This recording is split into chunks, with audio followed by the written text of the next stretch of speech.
Praise the Lord. आप सबको स्वागत है हमारे चैनल ऑट्स ऑफ मन्ना पे। परमेश्वर को बेहद धन्यवाद प्रियो। निश्चित तौर से वो परमेश्वर अनुग्रहकारी है प्रियो। आपको मालूम है वचन में ऐसा लिखा हुआ है, भजन संहिता 104 का 1 पद में, ऐ मेरे मन यहोवा को तू धन्य कर, ऐ मेरे परमेश्वर यहोवा तू अत्यंत महान है, तू वैभव और ऐश्वर्य का वस्त्र पहने हुए है। निश्चित तौर से प्रियो वो हमारा परमेश्वर महान है। आइए वचन सुनने से पहले हम उस परमेश्वर की स्तुति करें।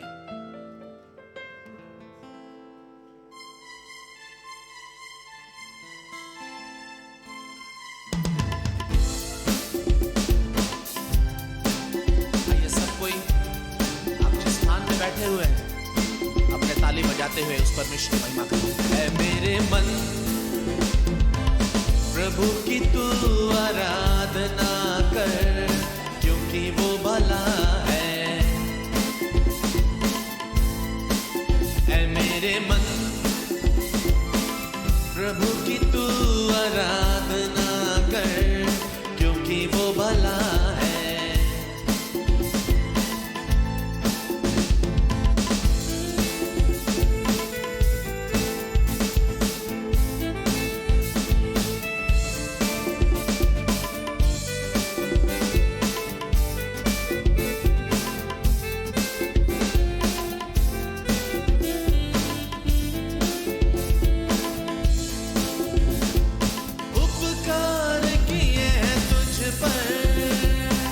जब तूने नहीं जाना फिर भी गले लगाया, क्योंकि यीशु भला है। उपकार किए हैं तुझ पर जब तूने नहीं जाना फिर भी गले लगाया, क्योंकि यीशु भला है।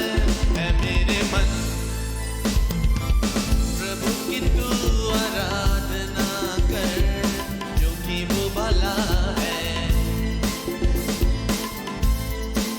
ऐ मेरे मन प्रभु की तू आराधना कर, क्योंकि वो भला है।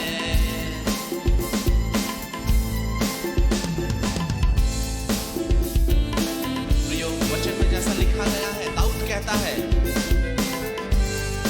जब तक जिंदा रहूंगा उस परमेश्वर की महिमा करता रहूंगा।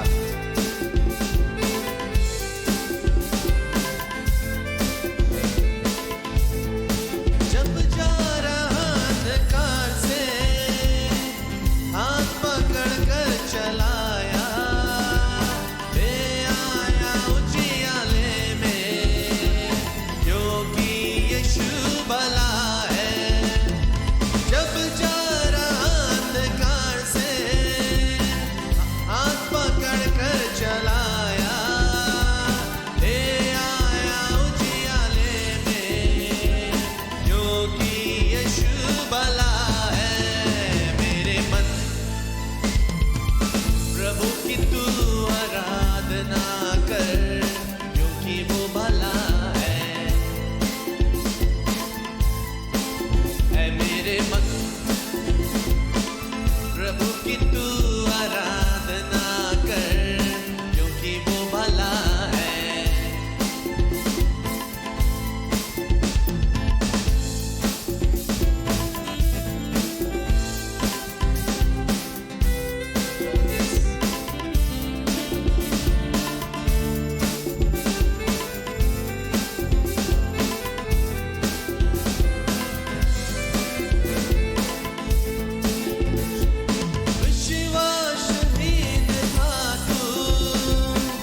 विश्वास तुझे दिलाया, अपना प्यार जताया, क्योंकि यीशु भला है। विश्वासहीन था तू, विश्वास तुझे दिलाया, अपना प्यार जताया, क्योंकि यीशु भला है।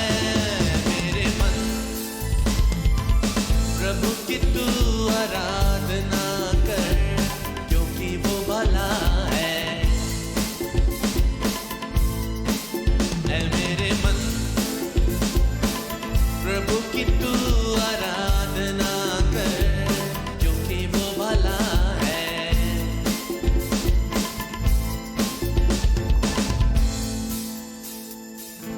देते हैं प्रभु, आपकी महिमा, आपकी प्रशंसा करते हैं। निश्चित तौर से प्रभु, इस आराधना के जरिए तो प्रत्येक जन को आशीष किया है। हाँ खुदावन परमेश्वर, हमें ऐसा ही बना, कुछ भी परिस्थिति क्यों ना हो जाए, तमाम परिस्थिति में हम तेरी स्तुति आराधना करने पाए प्रभु। इस घड़ी समय हम जब वचन सुनने जा रहे हैं, तेरे दास को हम तेरे हाथों में समर्पित करते हैं प्रभु जी। निश्चित तौर से तूने आशीष किया है तेरा वचन प्रचार करने के लिए। वचनों के जरिए भी प्रभु प्रत्येक जन को आशीष कीजिएगा। यीशु के नाम से प्रार्थना मांगते हैं, आमेन।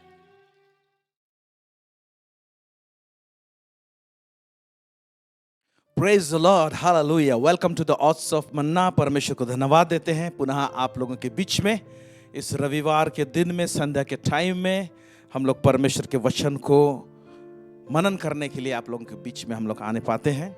और निश्चय पिछले दिनों से परमेश्वर बहुत सारे बातें इस चैनल के द्वारा से कर रहे हैं। हम विश्वास करते हैं आप सब लोग आशीषित हो रहे हैं। पास्टर सुदर्शन को धन्यवाद देते हैं, पास्टर सुनील होरो को धन्यवाद देते हैं, जो कि हमारे इस चैनल में उन्होंने अपना सहभागिता दिया और योगदान दिया। और उनके द्वारा से भी जो भी प्रकाशन इस दृष्टांत के द्वारा से में है, उस तमाम बातों को हम लोग सुनने के लिए पा रहे हैं। हालेलुया। आइए आज के विषय में हम लोग जाने से पहले हम लोग छोटी सी दुआ करें। सर्वसामर्थी सेनाओं का यह परमेश्वर पिता, आकाश और पृथ्वी का बनाने वाला प्रभु परमेश्वर, हम आपको बहुत बहुत धन्यवाद देते हैं आज की इस संध्या के समय के लिए प्रभु जी। परमेश्वर पिता, हम अपने आप को समर्पित करते हैं प्रभु। अपने वचनों के द्वारा से हमसे बातचीत कीजिए प्रभु जी, नए बातों का खुलासा कीजिए, ताकि परमेश्वर पिता हमारे आत्मिक जीवन में परमेश्वर पिता हम लोग का बढ़ोतरी होने पाए, हम लोग आगे बढ़ने पाए, और प्रभु जी हमारा जीवन और चोखा रहने पाए प्रभु जी, असरदार होने पाए प्रभु जी। सब बातों में आपको महिमा और गौरव देते हैं। यीशु मसीह के नाम से मांगते हैं, सुनिए और दया से स्वर्ग राज्य में ग्रहण कीजिए, आमेन। हालेलुया।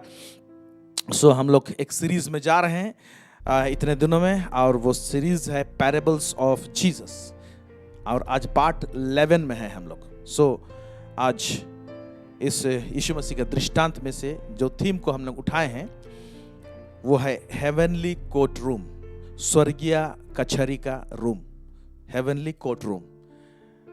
बाइबल में जो हेडिंग मिलेगा आपको ये रेफरेंस के साथ में, ऐसा नहीं है, वहां पर दूसरा कुछ लिखा हुआ है, लेकिन हम ये थीम को लाकर आपको समझाना चाहते हैं। वहां पर जो हम लोग का जो दृष्टांत जो हम लोग पढ़ने जा रहे हैं, वहां पर लिखा रहेगा परसिस्टेंट विडो, माने एक विधवा है जो कैसे प्रार्थना में लगी रही,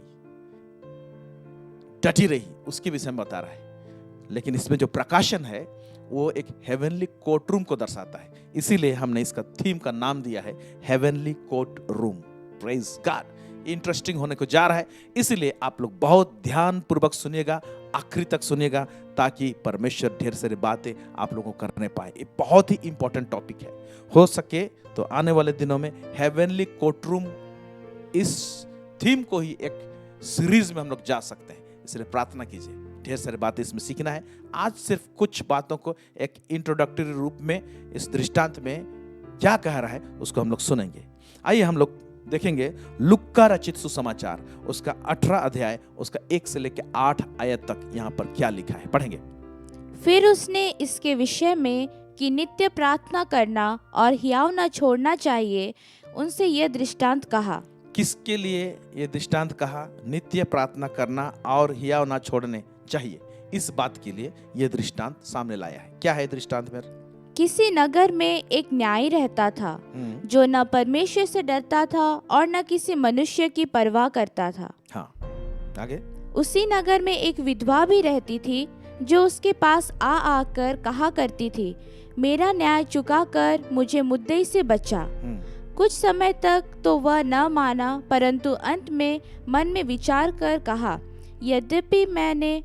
यद्यपि मैं न परमेश्वर से डरता और न मनुष्यों की कुछ परवाह करता हूँ, तो भी यह विधवा मुझे सताती रहती है। यह विधवा मुझे सताती रहती है बोल रहा है। फिर आगे। इसलिए मैं उसका न्याय चुकाऊंगा, कहीं ऐसा न हो कि घड़ी घड़ी आकर अंत को मेरी नाक में दम करे।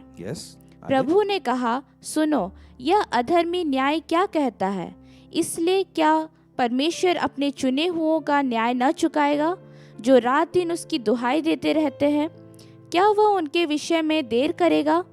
मैं तुमसे कहता हूँ, वह तुरंत उनका न्याय चुकाएगा। तो भी मनुष्य का पुत्र जब आएगा तो क्या वह पृथ्वी पर विश्वास पाएगा? हालेलुया।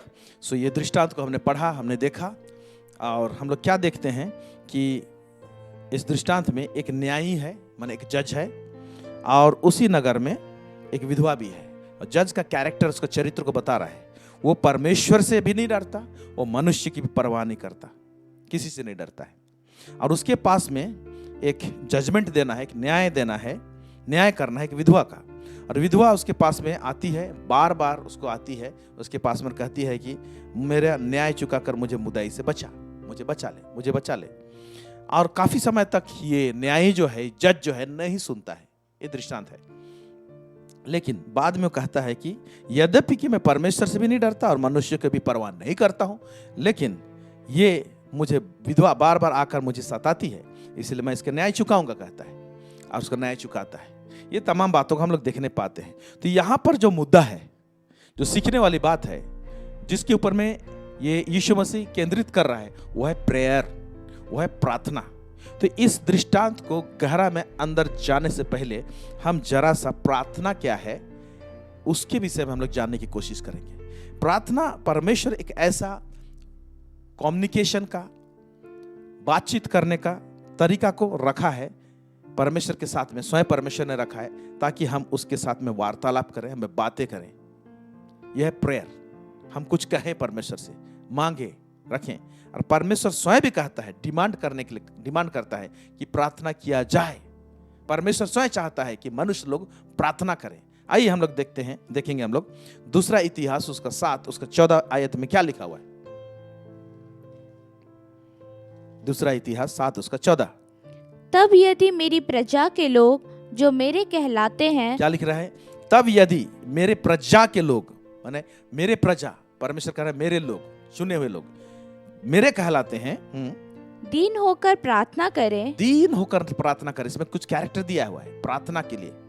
दीन होकर प्रार्थना करें और मेरे दर्शन के खोजी होकर, और मेरे दर्शन की खोजी होकर, मैं क्या चाहता हूं, मेरा सोच विचार क्या है, उसका खोजी होकर अपनी बुरी चाल से फिरे, और लोग मन फिराएं, बुरी चाल से फिरें, तो मैं स्वर्ग में से सुनकर उनका पाप क्षमा करूंगा। पहला कहता है स्वर्ग से सुनूंगा, उसका पाप को क्षमा करूंगा, फिर और उनके देश को ज्यों का त्यों कर दूंगा। और उसके देश को ज्यों के त्यों कर दूंगा। तो इसका मतलब होता है पाप क्षमा।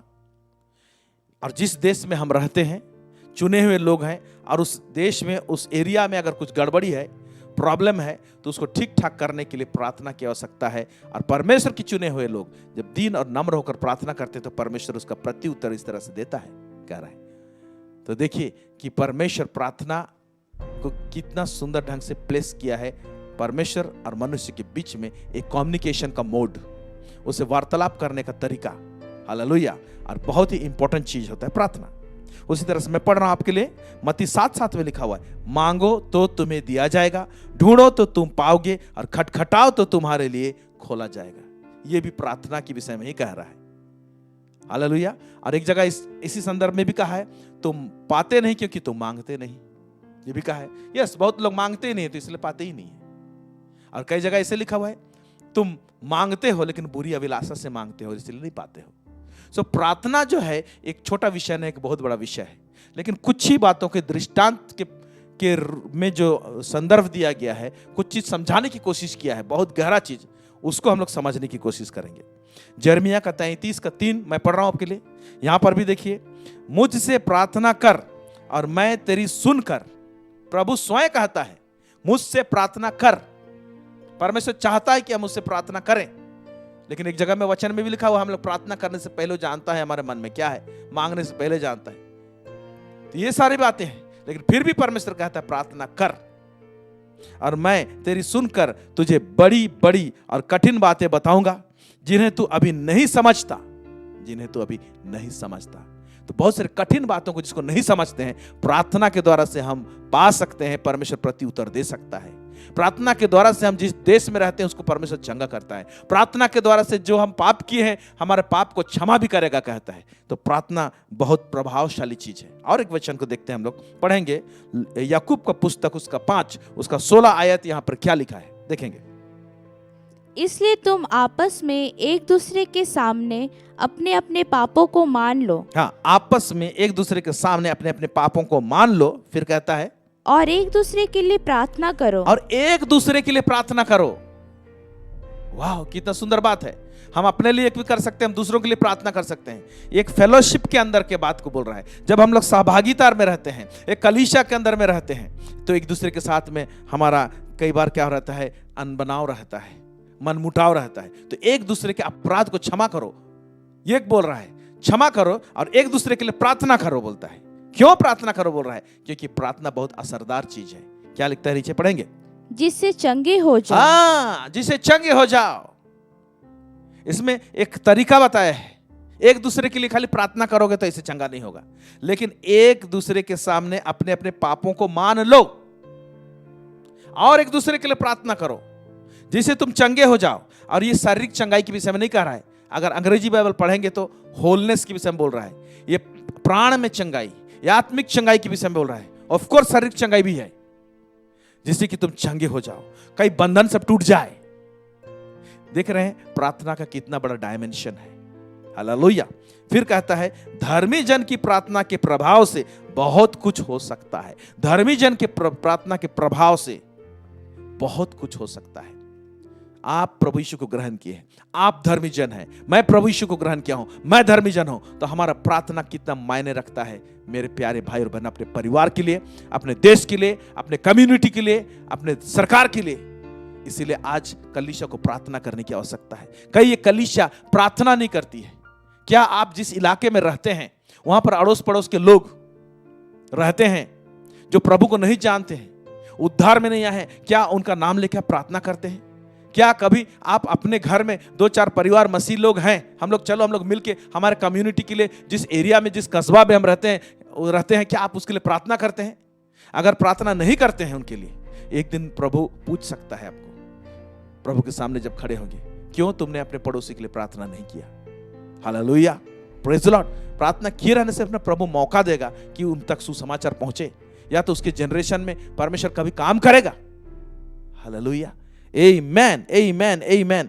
आइए और देखते हैं। प्रार्थना के द्वारा से परमेश्वर राजा लोगों का मन को बदल दिया है, राजा लोगों को हलचल में डाल दिया है। एस्तर का पुस्तक उसका 4:15 से 17 पढ़ने से पहले मैं बताना चाहता हूं यहां पर क्या हुआ है। एस्तर यहूदी बहन थी एक, और उसका चाचा, उसका नाम है मर्दकाई, और ये उस समय का जो राजा है उसकी रानी बन चुकी थी। लेकिन उस राजा का एक सेनापति था, एक मंत्री था, उसका नाम था हामान। वो यहूदियों से नफरत करता था और यहूदियों को मरवा डालने के लिए बड़ी तरकीब के साथ में राजा से एक फरमान जारी करवाया कि यहूदियों लोगों को नष्ट कर दिया जाए, यहूदी लोगों को। और ये बात पता चला एस्तर के चाचा को, जिसका नाम है मर्दकाई। और मर्दकाई एस्तर के पास में खबर भिजवाता है कि देखो, राजा से बातचीत करो और ये फरमान जो जारी किया गया है उसको खारिज किया जाए, नहीं तो तुम भी मरोगे, यहूदी हो, हम भी मरेंगे, सारे देश में जितने यहूदी लोग हैं मारे जाएंगे। तो राजा का मन बदले और राजा का फरमान कैसे खारिज हो, क्योंकि राजा लोग जो एक बार फरमान देते थे उसको खारिज करना इतना आसान नहीं होता है राजा के। तो राजा को परमेश्वर छुए, एक फेवर डाले उनके अंदर में, उनके दिल में एक अनुग्रह को डाले यहूदियों के लिए। इस बात के लिए एस्तर प्रार्थना करती है और पूरा यहूदी जाति प्रार्थना करते हैं, मिलकर प्रार्थना करते हैं। देखिए यहां पर लिखा हुआ है, पढ़ेंगे हम लोग। एस्तर उसका 4 उसका 15 से लेके 17 क्या लिखता है।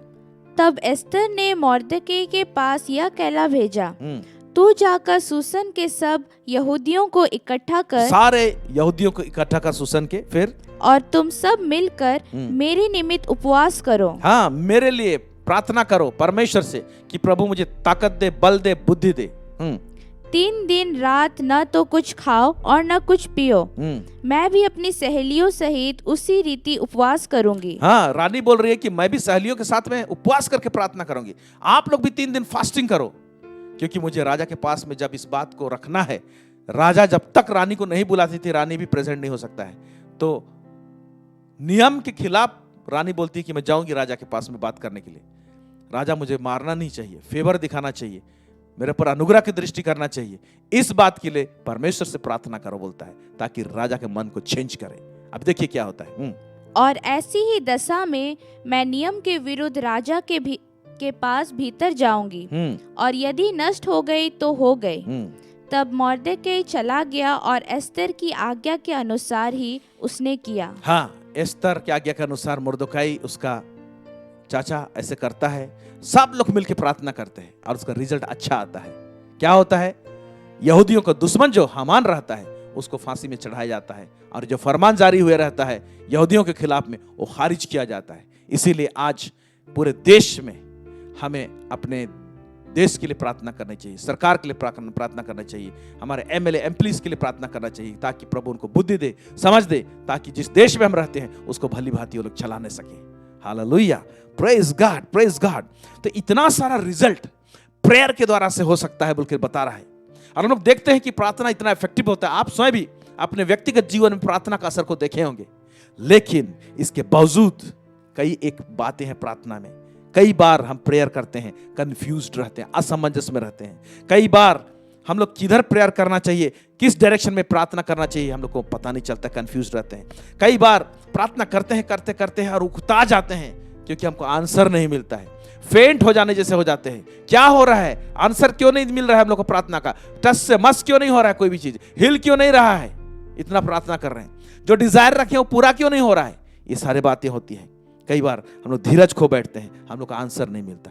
प्रार्थना का तो इतना सुंदर बात को बताया गया है, लेकिन इतना सारा जटिल चीज भी है, और यही जटिलता का आंसर ना हो जटिल, और हम लोग धीरज धरने पाए, हम लोग बेहोश ना हो जाएं, हम लोग ढाढ़स बांधे रहे प्रार्थना में, क्योंकि प्रार्थना का उत्तर प्रभु एक न एक दिन दूंगा बोला है। तो कुछ कारबार है उसके पीछे में। तो प्रभु इसका आंसर देने के लिए इसी दृष्टांत को यीशु मसीह ने लाया। ऐसे चीज का जब हम लोग उकता जाते हैं, स्ट्रगल करते हैं, चिंता करते हैं, और क्या होता है, हम लोग धीरज नहीं धरते हैं, तो उन्हीं के लिए ये दृष्टांत को लाया है। इसीलिए तो लूका 18:1 में लिखा हुआ है, फिर उसने इसके विषय में कि नित्य प्रार्थना करना चाहिए। पहला चीज है प्रार्थना कंटिन्यू करना चाहिए। हालेलुया, प्रार्थना व्यर्थ नहीं जाएगा बोलता है, और हियाव ना छोड़ना चाहिए, उसने यह दृष्टांत कहा। Hallelujah, praise God. अगर आप में से किसी का प्रार्थना अभी तक आंसर नहीं मिला है, तो क्या रीजन हो सकता है? उसको जांचने के लिए, जानने के लिए आप इस दृष्टांत को ध्यान से सुनिए। अभी जो चीज एक्सप्लेन किया जा रहा है, अपना माइंडसेट को चेंज कीजिए। हालेलुया, प्रार्थना के विषय में। प्रार्थना एक बहुत ही गहरा, परमेश्वर ने एक बात डाला है उसके साथ में कम्युनिकेट करने के लिए। आमेन, खालाबास साठा खाबास सांदे, आमेन, हालेलुया। इसी के नीचे नेक्स्ट वर्स में लूका 18 उसका 2 से 3 देखिए क्या बोल रहा है। किसी नगर में एक न्यायी रहता था जो ना परमेश्वर से डरता था और ना किसी मनुष्य की परवाह करता था। उसी नगर में एक विधवा भी रहती थी जो उसके पास आकर कहा करती थी, मेरा न्याय चुका कर मुझे मुद्दाई से बचा। देखिए, प्रार्थना का बात सिखा रहा है, लेकिन यहां पर जो चित्रण है कोर्ट रूम का चित्रण है। इसका मतलब, थोड़ा माइंडसेट चेंज कीजिए प्रेयर को लेकर। इसका मतलब प्रार्थना का जो विषय है वो लीगल मैटर है, वो कानूनी दांव पेच है। उसमें कौन सा कानूनी दांव पेच भाई? लीगल मैटर है। इसका मतलब कोर्ट रूम आ रहा है यहां पर। देखिए, क्योंकि एक न्यायी है बोल रहा है, न्यायी तो कोर्ट रूम में बैठेगा, तो प्रार्थना जो है वो कोर्ट रूम के अंदर में जा रहा है। तो मैं बताना चाहता हूं कि हम लोग भी एक कोर्ट रूम में रहते हैं। हम लोग जब प्रार्थना करते हैं, प्रभु की उपस्थिति में आते हैं, तो हम लोग हेवनली कोर्ट रूम में प्रवेश करते हैं। जैसे इस धरती में कचहरी होता है, कोर्ट रूम होता है, जज होते हैं वहां पर, एडवोकेट्स होते हैं वहां पर, उसी तरह से स्वर्गीय कोर्ट रूम एक है। परमेश्वर की उपस्थिति में जाते हैं तो आत्मिक जगत में एक स्वर्गीय कोर्ट रूम में हम लोग घुसते हैं। तो जैसे यहां पर लीगल मैटर होता है, कानूनी दांवपेच होता है, उसी तरह से स्वर्गीय कोर्ट रूम में भी कानूनी दांवपेच होता है, और हम लोग उससे अज्ञान रहते हैं। और इसीलिए कई बार हम लोग प्रार्थना का आंसर नहीं मिलता है हम लोग को, क्योंकि कानूनी दांवपेच हम लोग नहीं जानते हैं। अगर कोर्ट रूम के अंदर कानूनी दांवपेच को नहीं जानेंगे तो आपका केस फेल हो सकता है। आपको जो चीज आप हासिल करना चाहते हैं वो आपको नहीं मिलेगा। क्यों? कोर्ट रूम है। पहली बात तो वहां पर दिखाया है कि एक न्यायी रहता था बोल रहा है। तो ये कोर्ट रूम में कौन है? न्यायी कौन है? न्यायी है हमारा सर्वशक्तिमान यहोवा परमेश्वर, यही न्यायी है। जज वही है कोर्ट रूम में। ओके, मैं पढ़ रहा हूं एक वचन आपके लिए। भजन संहिता 7 उसका 11 में लिखा हुआ है, परमेश्वर धर्मी और न्यायी है, वरन ऐसा ईश्वर है जो प्रतिदिन क्रोध करता है। क्या इस वचन को आपने पढ़ा है? प्यार करता है, इसको हम लोग पढ़े हैं। लेकिन जब न्याय सिंहासन में विराजमान होता है तो बोल सकते हैं परमेश्वर का दिमाग ठनका हुआ रहता है, बोलने से क्रोधित रहता है कई एक बात के लिए। यहां लिखा है परमेश्वर धर्मी और न्यायी है, अंग्रेजी में जोड़ के लिखा हुआ है गॉड इज राइचियस जज। धर्मी और न्यायी ऐसे नहीं है, अंग्रेजी में लिखा हुआ है धर्मी न्यायी है, मतलब धर्म से न्याय करता है परमेश्वर, न्यायी है, वो जज है। हालेलुया। गॉड जजेस the righteous and God is angry with the wicked every day. दुष्ट लोग या तो दुष्टता का चाल चलते हैं, कुछ लोग परमेश्वर के राज्य में है लेकिन दुष्ट सोच विचार है, परमेश्वर उनके ऊपर में क्रोधित होता है। और ये दुष्ट लोग कई बार परमेश्वर के पास में प्रार्थना करते हैं, उसका प्रार्थना सुना नहीं जाता है, लीगल मैटर है, क्योंकि धर्म से न्याय करने वाला परमेश्वर इनका प्रार्थना नहीं सुनेगा, उनका केस फेल होगा कोर्ट रूम में। और एक वचन देखेंगे भजन संहिता 75 उसको 7 में पढ़ रहा हूं आपके लिए।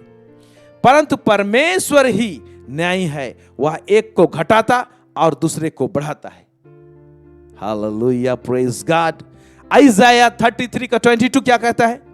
क्योंकि यहोवा हमारा न्यायी, यहोवा हमारा हकीम, यहोवा हमारा राजा है, वही हमारा उद्धार करेगा। अंग्रेजी में लिखा हुआ है फॉर लॉर्ड इज आवर जज। देख रहे हैं? और ये जज को क्या बोला है? The Lord is our law giver भी बोला है। तो परमेश्वर जज भी है और पुस्तक, व्यवस्था का पुस्तक देने वाला, क्योंकि कानूनी दांव पेच है। कचहरी में कानूनी पुस्तक के द्वारा से लड़ा जाता है। एक कानून कौन बनाता है? सरकार बनाता है। उसी तरह से हम लोग पिछले दिनों में किंगडम सीरीज जब गए तो मैंने आप लोगों को बार बार बताया कि परमेश्वर राजा है, और राजा जो है वो न्याय करने वाला राजा होता है, और वो स्वयं व्यवस्था देता है, लॉ देता है, और कुछ भी चीज जो राजा करेगा अपने लॉ के अनुसार करेगा। तो आप देख लिए ना, यहां लिखा है for the Lord is our जज, the Lord is our law giver. Okay, व्यवस्था देता है, लॉ देता है, कानून देता है बोलने से चलेगा। और the Lord is our king, और यही लॉर्ड जो है, यही जो न्यायी है, ये राजा भी है। तो धर्मी न्यायी है और राजा के सामने हम आते हैं, यानी राजा, हर एक राजा का कोर्टरूम होता था। देखिएगा, हम लोग बहुत सारे राजा लोगों को देखते हैं, राजा सिंहासन में विराजमान होता है, उसका कोर्टरूम होता है, मंत्रिमंडल बैठे रहते हैं और उसके बीच में न्याय होता है।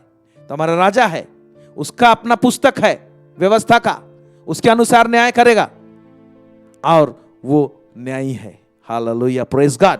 आइए, एक दर्शन में परमेश्वर ने एक कोर्टरूम को दिखाया है, उसका चित्रण को दिखाया है कैसे होता है और उसमें क्या होता है। हम लोग पढ़ेंगे जकरिया नबी का पुस्तक, उसका 3 अध्याय, उसका 1 से लेकर 5 पद तक। बहुत ध्यान से इसको पढ़िएगा, पढ़ेंगे और उसको देखेंगे, पढ़ेंगे। फिर उसने यहोशू महायाजक को यहोवा के दूत के सामने खड़ा हुआ मुझे दिखाया। हाँ, एक कोर्टरूम है। जो व्यक्ति दर्शन देख रहा है वो क्या देख रहा है? यहोशू महायाजक, यानी ये स्वयं एक बहुत बड़ा पद में है। यहोशू महायाजक, याजक का पद में है, एक लीडरशिप पद में है। और क्या होता है कि वहां पर खड़ा देखा और स्वर्गदूत दूत है वहां पर। फिर क्या देख रहा है नेक्स्ट? और शैतान उसकी दाहिनी और उसका विरोध करने को खड़ा था। और शैतान उसकी दाहिनी ओर उसका विरोध करने को खड़ा था। 1 मिनट, यहां पर आप हाथ रखिए और एक रेफरेंस में पढ़ दे रहा हूं आपके लिए। पहला पतरस 5:8। ये विरोधी कौन है? सचेत हो और जागते रहो, क्योंकि तुम्हारा विरोधी शैतान गरजने वाले सिंह के समान इस खोज में रहता है कि किसको फाड़ खाए। यह वचन का रियल रेवलेशन क्या है, इसका प्रकाशन क्या है? हम लोग सोचते हैं सचमुच में हम लोग को चीड़ फाड़ के खा जाएगा, हमारा ब्लड निकाल देगा, हमको एक्सीडेंट करा देगा वो। लेकिन जो विरोधी जो शैतान है कहां पर गरजता है? सिंह के समान कोर्ट रूम में, वहां पर चिथड़ा करना चाहता है। और उसके बाद उसका रिजल्ट बाद में शारीरिक रूप से, या तो आपके आर्थिक जीवन में, या तो पारिवारिक जीवन में, या तो कलीसियाई जीवन में, या व्यक्तिगत जीवन में उसका असर दिखाई देगा। लेकिन यह शैतान पहला चीड़ फाड़ करेगा सिंह के समान, इस ताक में रहता है। क्या ताक में रहता है? कि कोर्ट रूम में तुम्हारा फॉल्ट निकले, तुम्हारा कुछ गलत चीज निकले न्यायी के सामने, ताकि वहां पर बोले कि ये भूल है, और डिमांड करेगा, आपका आत्मा को डिमांड कर सकता है। अगर उद्धार पाए हैं तो आत्मा को तो डिमांड नहीं करेगा, लेकिन आपका प्राण को डिमांड कर सकता है। कुछ एरिया में आपका धन संपत्ति को डिमांड कर सकता है, आपको नुकसान पहुंचाने के लिए डिमांड कर सकता है। सी के नहीं गरजता है, क्या बोलता है, ए राजा, ये व्यक्ति यहां पर भूल है तेरे व्यवस्था के अनुसार, इसको आप ये आशीष नहीं दे सकते हैं। तो धर्मी न्यायी है। शैतान जब डिमांड इस तरह से करता है ना, तो परमेश्वर, शैतान जो इस तरह से कर रहा है ना, तो परमेश्वर तो अपना वचन के अनुसार ही करेगा। इसका मतलब शैतान का बात का भी वहां पर वजन हो जाता है जब हम लोग भूल में रहते हैं। सिंह के समान गरजता है, उसको लीगल ग्राउंड मिलता है। यहां पर एक बंदा का फॉल्ट है, भले ही धर्मी है, चुना गया है, लेकिन इस एरिया में इसका फॉल्ट है। और क्या करते हैं, वहां पर संघर्ष होता है इस कोर्ट रूम में। ओके, अभी पढ़ेंगे जकरिया नबी का पुस्तक 3 उसका 1 से 5 में हम वहां पर पढ़े थे। शैतान उसकी दहनी और उसका विरोध करने को खड़ा था। उसके बाद पढ़ेंगे, तब यहोवा ने शैतान से कहा, तब यहोवा ने शैतान से कहा, हे शैतान, यहोवा तुझको घुड़के। यहोवा ने शैतान से कहा, यहोवा तुझको घुड़के। फिर यहोवा जो यरूशलेम को अपना लेता है वही तुझे घुड़के। हाँ, क्या यह आग से निकाली हुई लुकटी सी नहीं है? हाँ, उस समय यहोशू तो दूत के सामने मैला वस्त्र पहने हुए खड़ा था। देखिए, यहोशू महायाजक है लेकिन मैला वस्त्र है। इसका मतलब कुछ ना कुछ इसका इश्यू था परमेश्वर के राज्य में। राजा के सामने ठीक नहीं था। परमेश्वर जो धर्मी न्यायी है उसके सामने उसका जीवन ठीक नहीं था। मैला वस्त्र पहना हुआ है, और इसी मैला वस्त्र के खातिर देखकर शैतान जो विरोधी है क्या कर रहा है ना, वो डिमांड कर रहा है, आप इसको आशीष नहीं कर सकते, इसको हानि पहुंचना चाहिए, मैं इसको हाथ लगाऊंगा बोलता है। समझ रहे हैं? तो सिंह के समान कोर्ट रूम में गरजता है। इसीलिए मेरे प्यारे भाई और बहनों, जब आप और मैं परमेश्वर के उपस्थिति, उसकी हुजूरी में आते हैं, प्रार्थना में आते हैं, तो कई बार हम लोग प्रार्थना करते रहते किधर जा रहे, प्रार्थना सुना जा रहा है, नहीं सुना जा रहा है। इसीलिए जब प्रभु की उपस्थिति में आते हैं तो पहले अपने हृदय, अपने अंतरात्मा को चेक करना चाहिए। बहुत सारे बातें हैं चेक करने के लिए। क्या मेरा पत्नी के साथ संबंध ठीक है? क्या मैंने अपने पत्नी को दुखी किया है? क्या अपने बच्चों के साथ मेरा तालमेल ठीक है? क्या मेरा पासवानों के साथ में मेरा कुछ विरोध है? क्या मैंने किसी का ऐसा नुकसान कर दिया है? क्योंकि कोर्ट रूम में शैतान उसी चीज को लाएगा। इधर आप तो मांग रहे हैं और हम तो मांग रहे हैं परमेश्वर को, मेरा न्याय चुका बोल के, लेकिन शैतान डिमांड कर रहा है, आप न्याय नहीं चुका सकते इसका, ये मेरे पक्ष तरफ है, मेरा बात को माना है, कानून को तोड़ा है बोलेगा, आप ही का कानून तोड़ा है बोलेगा। तो यहां पर मैला वस्त्र पहना हुआ था। तो अभी परमेश्वर को क्या चाहिए? इसका न्याय चुकाने के लिए, शैतान का मुंह को बंद करने के लिए, इसका मैला वस्त्र को चेंज करके उजला वस्त्र या तो नया वस्त्र पहनाने जरूरी है। इसका इश्यू को, प्रॉब्लम को, जो इसका भूल भाला है, उसको ठीक करने की आवश्यकता है। तो नेक्स्ट देखिए क्या हो रहा है, आगे देखेंगे। तब दूत ने उनसे जो सामने खड़े थे कहा, हाँ, इसके लिए ये मैला वस्त्र उतारो। इसके ये मैला वस्त्र को उतारो, दूत लोगों को बोला। फिर उसने उससे कहा, देख मैंने तेरा अधर्म दूर किया है। हाँ, अभी जब मैला वस्त्र को उतारा मतलब क्या हुआ? अधर्म दूर किया है, भूल दूर किया है, अपराध को दूर किया है, गलती को दूर किया है, जिसके कारण से शैतान जो विरोधी है ये कोर्ट रूम में सारा तमाशा बना के रखा है, और मैं तुम्हारा न्याय नहीं चुकाने पा रहा हूं, तुमको जो रिजल्ट मिलना चाहिए वो नहीं मिलने पा रहा है। तो उसका ड्रेस को चेंज किया गया। फिर आगे, और मैं तुझे सुंदर वस्त्र पहना देता हूं। मैं तुम्हें सुंदर वस्त्र पहना देता हूं। तब मैंने कहा, इसके सिर पर एक शुद्ध पगड़ी रखी जाए। हाँ, एक शुद्ध पगड़ी भी रखी जाए। ये भी बात ये मैंने कहा बोल रहा है जो दर्शन देख रहा है। फिर अतः उन्होंने उसके सिर पर याजक के योग्य शुद्ध पगड़ी रखी, हाँ, और उसको वस्त्र पहनाए। हाँ, उस समय यहोवा का दूत पास खड़ा रहा। यहोवा का दूत पास खड़ा था, चेक कर रहा है सब ठीक ठाक हो रहा है कि नहीं। इसका मतलब जब यहां पर ये सब ठीक हो गया तो अब उजला हो गया उसका वस्त्र, नया हो गया, उसका अधर्म दूर हो गया। अब क्या करेगा? शैतान का मुंह बंद होगा, वो सिंह के समान नहीं गरजेगा। तो मेरे प्यारे भाई और बहनों, एक कोर्ट रूम में क्या होता है? पहला पतरस 5:8 में जो हमने पढ़ा, इस वचन को आप अंडरलाइन कर सकते हैं, अंग्रेजी में देखिएगा बहुत सुंदर लिखा हुआ उसमें, सचेत हो और जागते रहो, क्योंकि तुम्हारा विरोधी शैतान गरजने वाले सिंह के समान इस खोज में रहता है कि किसको फाड़ खाए। यहां पर जो विरोधी है, अंग्रेजी में एडवर्सरीज लिखा हुआ है।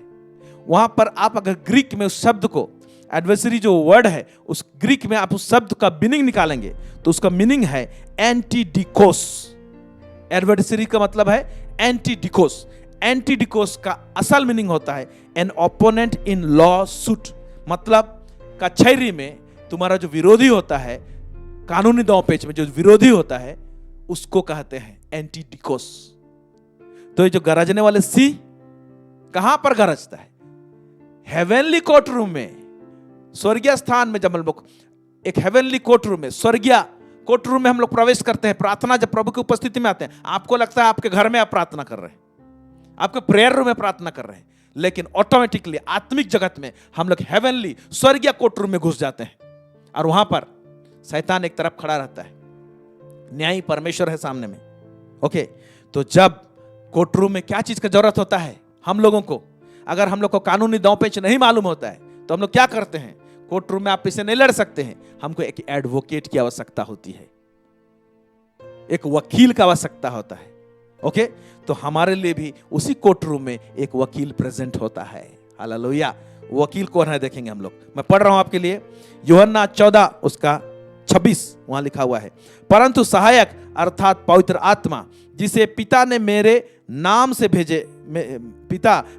से भेजेगा, वह तुम्हें सब बातें सिखाएगा और जो कुछ मैंने तुमसे कहा है वह सब तुझे स्मरण कराएगा, लिखा हुआ है। तो यहां पर अंग्रेजी में लिखता है, but the comforter which is the Holy Ghost whom the Father will send in my name। तो कंफर्टर जहां पर है अंग्रेजी बाइबल में, किंग जेम्स वर्जन में, आप उसको क्लिक करेंगे, उसको दबाएंगे, उसका जो मीनिंग निकलेगा ग्रीक में, वो ग्रीक में जो वर्ड है पैराक्लीटोस। पैराक्लीटोस का असल मीनिंग जो होता है वो होता है one who pleads before the जज फॉर अनदर। पैराक्लीटोस मतलब एक व्यक्ति जो एक पार्टी का कोर्ट रूम में एक व्यक्ति के लिए जज के सामने पैरवी करता है, प्लीड करता है, रिक्वेस्ट करता है, वो कौन होता है? एडवोकेट होता है। Praise the Lord. तो कोर्ट रूम में मेरे प्यारे भाई बहनों, हमारा पैरवी करने के लिए हमारा एडवोकेट के रूप में होली स्पिरिट दिया गया है। इसीलिए कई लोग क्या होते हैं, पवित्र आत्मा को शोकित करके जीवन जीते हैं, कोर्ट रूम में फेल हो जाते हैं, क्योंकि जब पवित्र आत्मा शोकित रहेगा तो कौन आपके लिए एडवोकेट के रूप में बुद्धि देगा? या तो आपको ठीक ठाक करना है, वस्त्र दूसरा पहनना है, तो उसके बीच में इंस्ट्रक्शन कौन देगा? जब मेरा भूल को मैं जानूंगा ही नहीं, मैं कहां भूल हूं, तो मैं ठीक नहीं करने पाऊंगा। तो एडवोकेट कोर्ट रूम में क्या करता है? तुम इसको ठीक ठाक करके आना नेक्स्ट टाइम में, ओके, तब जज देखेगा। तो हेवनली कोर्ट रूम में क्या होता है?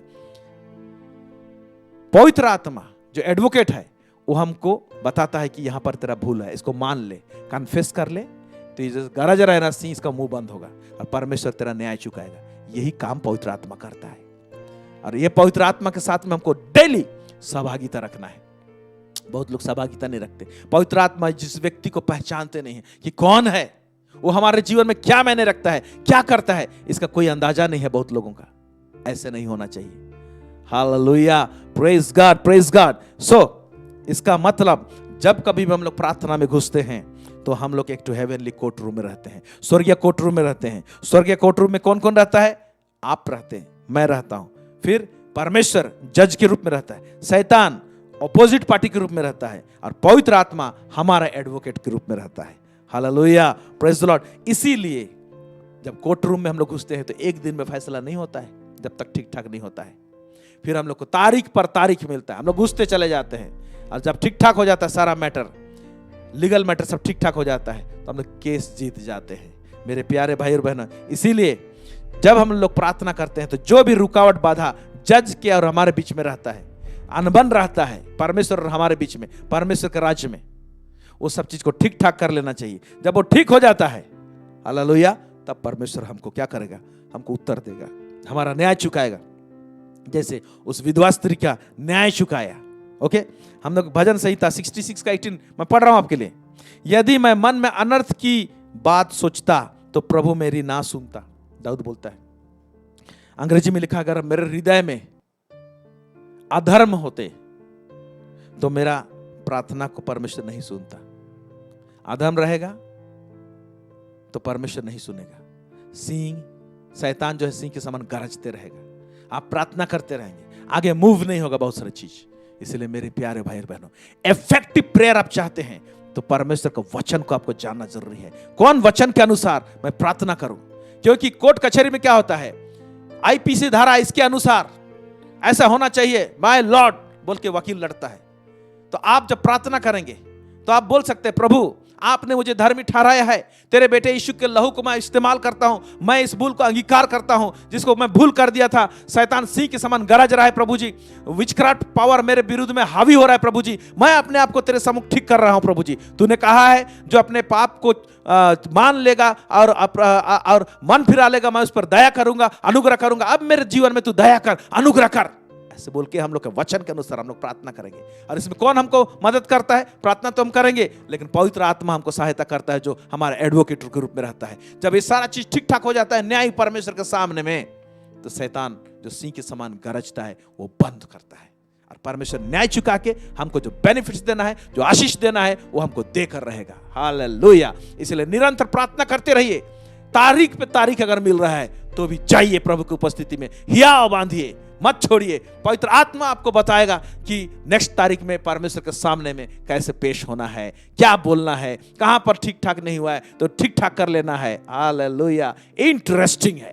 रालाबा सखाराबा शानदार। Praise God, praise God, praise God. आइज़ाया 59 उसको 1 से 2 पढ़ेंगे, क्या लिखता है इसमें।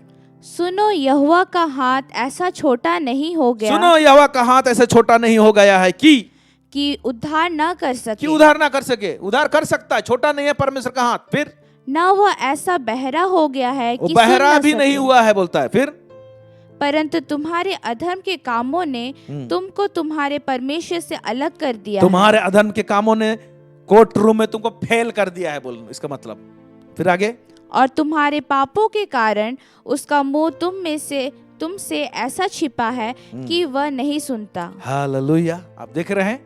तो मेरे प्यारे भाई और बहन, इस दृष्टांत में जो ऊपर हमने पढ़ा, हम लोग देखते हैं कि एक बड़ा कठिन और क्रूर जज है। ये परमेश्वर के विषय में नहीं बोल रहा है, एक दृष्टांत दे रहा है। अगर वो एक बहुत हार्ड, जो ना परमेश्वर को डरता है ना मनुष्य का परवाह करता है, ऐसे व्यक्ति है, एक कठिन व्यक्ति है। और उसी के ऑपोजिट में एक कमजोर व्यक्ति को रखा गया है। चित्रण को देखिए, विधवा है। विधवा का कौन सुनेगा? जज के विषय में बोलता है ना परमेश्वर को डरता है ना मनुष्य को डरता है। विधवा को तो डरेगा ही नहीं, उसको तो और ही कदर नहीं करेगा। लेकिन विधवा क्यों निकाल लिया? न्याय का बात को न्याय से क्यों निकाल लिया? क्योंकि कोर्ट और कचहरी में क्या होता है, जज इधर उधर नहीं भाग सकता है। अगर कानूनी तौर से लड़ा जाए, अगर आपका पोजीशनिंग राइट रहे और आपका वकील पैरवी सही करे और सही रहे जज के नजर में, तो जज आपके फेवर में न्याय चुकाएगा, आपके फेवर में डिसीजंस देगा। हालेलुया। और आपका जो ओपोनेंट है, जो विरोधी है, वो हारेगा। यहां पर ये विधवा जो है अपना पोजीशन राइट रखी थी, और मालूम है कि मेरा पोजीशन राइट है। भले ये व्यक्ति जज इंसान को नहीं डरता है, मेरे को भी नहीं डरता है, परमेश्वर को नहीं डरता है, लेकिन कानून का हिफाजत करने के लिए तो रखा गया है उसको वहां पर। अगर कानून कभी नहीं मानेगा तो उसका नौकरी जाएगा। इसीलिए मैं तो राइट हूं, कानून का पुस्तक के हिसाब से लड़ रही हूं, चुका तो उसका नाक में दम क्यों हुआ? एक न्यायी जो है बैठा, उसका नाक में कब दम होगा? ये न्यायी का। इंसान को तो डरता नहीं, तो इंसान नाक में दम नहीं कर सकता। परमेश्वर को डरता ही नहीं हो भी, तो नाक में दम कब आएगा उसको? जब उसके सामने कानून का राइट चीज को डाला जाए। इसके अनुसार मैं राइट हूं बोल रहा है कौन? विधवा। आपको चुकाना पड़ेगा, आप करेंगे। उसका एडवोकेट लड़ रहा है, तब क्या होगा? मुझे नाक में दम कर दिया, अगर नहीं करूंगा तो उसका न्याय चुका देता है, बोलता है। हालेलुया। तो मेरे प्यारे भाई और बहनों, हेवनली कोर्ट रूम में जो ना भीख मांगने जैसे काम नहीं होता है, वहां पर लड़ाई चलता है। तो क्या आपका प्रार्थना का जीवन, प्रार्थना जब परमेश्वर की उपस्थिति में रहते हैं तो शैतान भी वहां पर रहता है। क्या युद्ध जैसा, एक कोर्ट रूम के जैसा, एक लड़ाई के जैसा, एक युद्ध के जैसा प्रार्थना होता है? आप करते हैं? ओके। कितना सारा एविल ऑल्टर्स, शैतान का वेदी हमारे खिलाफ में लड़ते हैं, विचक्राफ्ट का पावर लड़ते हैं। उससे लड़ने के लिए आपको कानूनी दांव पे जाना चाहिए। और उसके लिए क्या करना चाहिए हेवनली कोर्ट रूम में, उसको समझना चाहिए। इंटरेस्टिंग टॉपिक है, प्रेज द लॉर्ड। अगर आप इस टॉपिक में हेवनली कोर्ट रूम के विषय में और सुनना चाहते हैं तो आप कमेंट बॉक्स में बता सकते हैं, तब हम जरूर लेकर आएंगे। हम हो सकता है कि सीरीज में जाएं और बताएं कम से कम 2-3 सीरीज कि इसमें और कारोबार क्या होता है, कैसे रहना चाहिए, कहां पर हम लोग हार जाते हैं, हमारा केस वीक पड़ जाता है। Hallelujah, praise God, praise God. इसीलिए तो पहला यूहन्ना 5 उसका 14 में क्या लिखता है, मैं पढ़ रहा हूं, और हमें इसके समान जो हियाव होता है, और हमें उसके समान जो हियाव होता है वह यह है कि यदि हम उसकी इच्छा के अनुसार कुछ मांगते हैं तो वह हमारी सुनता है। जज सुनेगा, उसकी इच्छा के अनुसार मांगते हैं तो उसकी इच्छा में बहुत सारे बातें रहता है। ओके, उसका इच्छा कैसे जानेंगे? उसके वचन के द्वारा से। क्या चीज उसका इच्छा है, क्या चीज उसका इच्छा नहीं है, वचन के द्वारा से जानेंगे। जब उसके इच्छा के अनुसार मांगते हैं तो हमारी सुनता है, बोलता है। कई बार उसका इच्छा पहले क्या रहेगा, बेटा तू अपना भूल मान, पहले अपना गलती मान, ये मेरा इच्छा है, तब मैं तुमको जवाब दूंगा। इच्छा यहां से शुरू होता है। फिर ये काम को तुमने अधूरा किया है, इसको कंप्लीट कर, तब मैं अनुग्रह करूंगा। ये वचन के अनुसार रहेगा। ये सारा बात को जानना पड़ेगा। हालेलुया। सो परमेश्वर की उपस्थिति में आते हैं तो परमेश्वर हमारे बीच में कोई इश्यू नहीं रहना चाहिए, कोई मनमुटाव नहीं रहना चाहिए, कोई अनबन नहीं रहना चाहिए परमेश्वर के साथ में। उस चीज को सेंस होना चाहिए हमको। अगर अनबन रहेगा तो शैतान क्या करेगा, वो विरोधी के रूप में रहेगा और सिंह के समान गरजेगा कोर्ट रूम में। ओके, जैसे कुछ कुछ रुकावट सब रहता है। मार्कुस 2 उसका 3 से 5, यहां पर यीशु मसीह चंगा कर रहा है एक व्यक्ति को। चंगा करने से पहले दूसरा कुछ कर रहा है। क्या कर रहा है देखेंगे हम लोग, पढ़ेंगे मार्कुस 2 उसका 3 से 5। और लोग एक लकवे के रोगी को 4 मनुष्य से उठवा कर उसके पास ले आए। हाँ, परंतु जब वे भीड़ के कारण उसके निकट न पहुंच सके, तो उन्होंने उस छत को जिसके नीचे वह था खोल दिया, और जब वे उसे उधेड़ चुके तो उस खाट को जिस पर लकवे का रोगी पड़ा था लटका दिया। हाँ। यीशु ने उनका विश्वास देखकर उस लकवे के रोगी से कहा, हे पुत्र, तेरे पाप क्षमा हुए। ये व्यक्ति तो क्षमा ही नहीं मांगा है, उसको तो चंगा ही चाहिए ना। पहले क्षमा क्यों कर रहा है? क्योंकि यीशु मसीह ने देख लिया कि इसका कुछ ऐसा पाप है जिसके कारण से बीमारी पड़ा हुआ है। जब तक वो इश्यू को ठीक नहीं करेंगे, क्षमा नहीं करेंगे, तो ये चंगा होने के लायक नहीं है। कोर्ट रूम में ही होता है। कुछ एरिया में हमारा ऐसे ऐसे पाप रहता है जिसके कारण से फाइनेंस के एरिया में हम लोग उन्नति नहीं करने पाते हैं। कुछ कुछ ऐसे एरिया रहता है जिसमें हमारा भूल भाल रहता है कि हमारा परिवार में जो उन्नति होना चाहिए वो नहीं होता है। कुछ कुछ ऐसा चीज जिसको हम लोग लगातार लग रहे हैं लेकिन उधर उन्नति नहीं हो रहा है। क्यों? क्योंकि कोर्ट रूम में बहुत सारे चीज हार रहे हैं, ठीक ठाक नहीं है, उसको ठीक ठाक करें। बहुत सारे इश्यूज हैं मेरे प्यारे भाई और बहनों। इस बात को आपको मुझे समझने की आवश्यकता है। कई जगह हम लोग डिस्क्वालीफाई हो जाते हैं और इसलिए आंसर नहीं मिलता हमको। इसीलिए हेवनली कोर्ट रूम में जाते हैं तो अपने हृदय को जांच ले, बार बार जाते हैं। इसलिए प्रार्थना करने में हियाव न छोड़ो, बार बार नित्य प्रार्थना करते रहो। नित्य मतलब बार बार, जितना बार भी कोर्ट रूम में जाते हैं अपने आप को रिफाइन करते रहे। कहां पर कहीं भूल तो नहीं है, इस एरिया में तो भूल नहीं, उसको ठीक करते रहेंगे, बोलते रहेंगे। निश्चय परमेश्वर उसका उत्तर देगा, उसका जवाब देगा। एक क्राइटेरिया होना ही चाहिए, उसके विषय में बाइबल बोलता है उसी दृष्टांत में। जो चीज की बिना वो होके हम लोग परमेश्वर के पास में उस कोर्ट रूम में जीत नहीं सकते हैं। बाकी सब तो है जो बोल रहा है, लेकिन ये चीज होना ही चाहिए। क्या है वो मुद्दा? लूका 18 उसका 8 ये है। लूका 18 उसका 8 मैं पढ़ रहा हूं आपके लिए। मैं तुमसे कहता हूं वह तुरंत उसका न्याय चुकाएगा। तो अभी मनुष्य का पुत्र जब आएगा तो क्या वह पृथ्वी पर विश्वास पाएगा? क्वेश्चन क्या है? क्या मनुष्य का पुत्र आएगा तो विश्वास पाएगा? मेरे प्यारे भाई और बहनों, कोर्ट रूम में जब खड़े होते हैं तो परमेश्वर पर विश्वास करते हुए खड़े हुए, क्योंकि विश्वास धार्मिकता को लेकर आता है। क्योंकि विश्वास के द्वारा से हम लोग धर्मी ठहराए जाते हैं, तो वहां से शुरू होता है। धर्मी ठहरा दिया है, फिर भी कुछ एरिया में भूल रहेगा हम लोगों का। धर्मी व्यक्ति भूल नहीं कर सकता है क्या? इसीलिए तो लिखा है धर्मी 7 बार भी गिरेगा तो उठेगा। Praise God. तो धर्मी व्यक्ति चलते समय गिर सकता है, परमेश्वर उसको विश्वास के द्वारा धर्मी ठहरा दिया है, लेकिन कुछ एरिया में भूल और एरर होंगे तो कोर्ट रूम में फेल हो सकता है। लेकिन जब हम लोग पवित्र आत्मा हमारा एडवोकेट रूप में उसके साथ में सहभागिता अच्छा रखेंगे तो बताएगा यहाँ पर भूल है, इसको ठीक ठाक कर ले इस वचन के अनुसार, वचन को दिखाएगा। अब हमने वचन में देखा ना, जब सत्य का आत्मा आएगा तुम्हें सब बातें सिखाएगा बोला है, मेरी क्या ही वचन को स्मरण दिलाएगा। कब स्मरण दिखाएगा? कोर्ट रूम में स्मरण दिलाएगा, बेटा इतना का इतना में ऐसा लिखा हुआ है, इसके अनुसार भूल है, मान ले।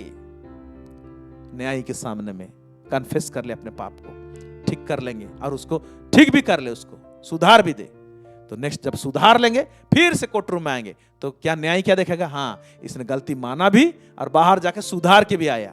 किसी के साथ में अनबन रहता है, आप प्रार्थना करते हैं प्रभु मैं उसको क्षमा किया, प्रभु बोलता है क्षमा किया केवल नहीं, जाके मिल के आओ उससे, ठीक ठाक कर ले उसके साथ में, उसे छा के क्षमा में। कुछ कुछ चीज को क्षमा जाके मांगना भी पड़ सकता है, आपको मांगना पड़ेगा, बोलना पड़ेगा आई एम सॉरी, मैं गलत किया, मैं भूल किया, आपको चोट पहुंचाया हूं। तब फिर कोर्ट रूम में आएंगे तो क्या हो जाएगा? सुना जाएगा आपका बात। हाँ, ऐसे नहीं बोला है क्या? हालेलुया। जब मार्ग में तू जा रहा है न्याय के ये में, तो जिसके साथ तेरा दुश्मन है उसको ठीक ठाक कर ले, नहीं तो क्या होगा? कचहरी में जज क्या कर देगा? हाकिम के हाथ में दे देगा और वो लोग जाके क्या कर देंगे, है ना, तुमको दंड के कारागार में तुमको डाल देंगे। इसलिए ठीक ठाक कर ले बोल रहे हैं। रिलेशनशिप बहुत तगड़ा और मजबूत होना चाहिए। हम लोग का संबंध के बात को लेके हम लोग लोगों के साथ शांति में नहीं रहते हैं, संबंध ठीक नहीं रहते, गड़बड़ाया रहता है, पति पत्नी का गड़बड़ है, माता पिता बच्चों के साथ में गड़बड़ है, कलीसिया के अगुओं के साथ में गड़बड़ है, और हम लोग कोर्ट रूम में प्रार्थना की करने लगे हैं और सड़ पटक रहे हैं, कुछ नहीं हो रहा है।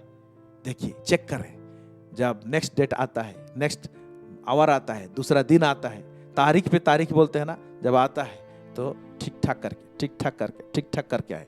क्यों नहीं सुनेगा? परमेश्वर बोलता है मैं सुनूंगा, तुरंत मैं उसका जवाब दूंगा, मैं सुन सकता हूं।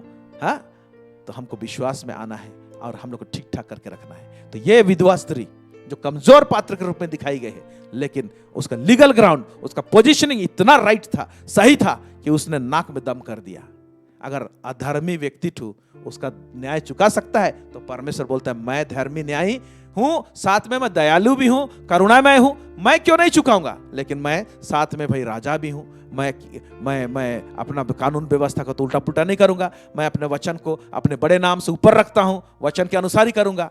तो वचन में परमेश्वर बंधा हुआ है और इसीलिए कोर्ट रूम में शैतान जानता है कि न्यायी है, वो वचन में बंधा हुआ है, वचन से इधर उधर नहीं होने देगा, और इसका भूल है तो यहां पर मैं इसको पटकूंगा, सिंह के समान गरजूंगा और इसको यहां पर फाड़ खाने की ताक में रहता है। इसीलिए अगर वस्त्र गंदा है तो मैला वस्त्र को फेंक देना है। इसीलिए तो बोलता है तुम नए मनुष्यत्व को पहन लो जो यीशु मसीह में नया किया गया है, सिरजा गया है। Hallelujah, praise God. इसलिए हमारे सोच विचार को बदले। आपसे प्रार्थना के जीवन को अगर तगड़ा और मजबूत करना चाहते हैं तो परमेश्वर का कानून पुस्तक जो बाइबल है उसको भली भांति जाने, ताकि प्रार्थना के टाइम में उस वचन का कन्फेस करके उस वचन के अनुसार आप प्रार्थना करेंगे, उसकी इच्छा के अनुसार प्रार्थना करेंगे तो परमेश्वर निश्चय आपको उत्तर देगा और आशीष करेगा। हालेलुया। मैं विश्वास करता हूं कि इस वचन के द्वारा से आप लोगों से बहुत सारे बातें की है, होगा। अगर परमेश्वर चाहेगा तो हमारे दिल में बात को डालेगा।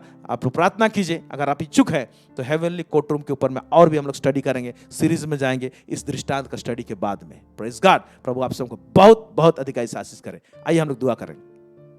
सर्वसामर्थी सेनाओं का यह परमेश्वर पिता, इज़राइल का परमेश्वर, दाऊद का परमेश्वर, इब्राहिम का परमेश्वर, हम प्रभु जी इस समय बहुत सारी बातों को सीखे। ऐ पवित्र आत्मा हमें तू मदद कर, हमारी सहायता कर, ताकि नेक्स्ट हम जब प्रार्थना में जाएं तो हमारा प्रार्थना आपके उपस्थिति में हम लोग सही रहने पाएं, हम लोग सही रहने पाएं, आपका और हमारा कोई इश्यू ना रहे। शैतान जो गरजने वाले सिंह के समान होता है उसका मुंह बंद होने पाए। हमें सिखा प्रार्थना करने के लिए और आपकी उपस्थिति में जीने के लिए सिखा प्रभु जी। और प्रभु परमेश्वर पिता हमें तगड़ा एक मजबूत आत्मिक जीवन दे प्रभु जी, और प्रार्थना का जीवन दे प्रभु जी। पवित्र आत्मा हमारी सहायता और मदद कीजिए प्रभु जी। आज से प्रभु जी प्रेयर का लाइफ जरा से चेंज हो जाए प्रभु जी, एक हायर डायमेंशन में जाने पाए, एक हायर लेवल में जाने पाए प्रभु जी। ग्रेस दीजिए। सब बातों में आपको महिमा और गौरव देते हैं। दुआ प्रार्थना हम तेरे चरणों में रखते हैं लॉर्ड, यीशु मसीह के नाम से मांगते हैं, सुनिए और दया से स्वर्ग राज्य में ग्रहण कीजिए। आमेन। Praise the Lord. God bless you.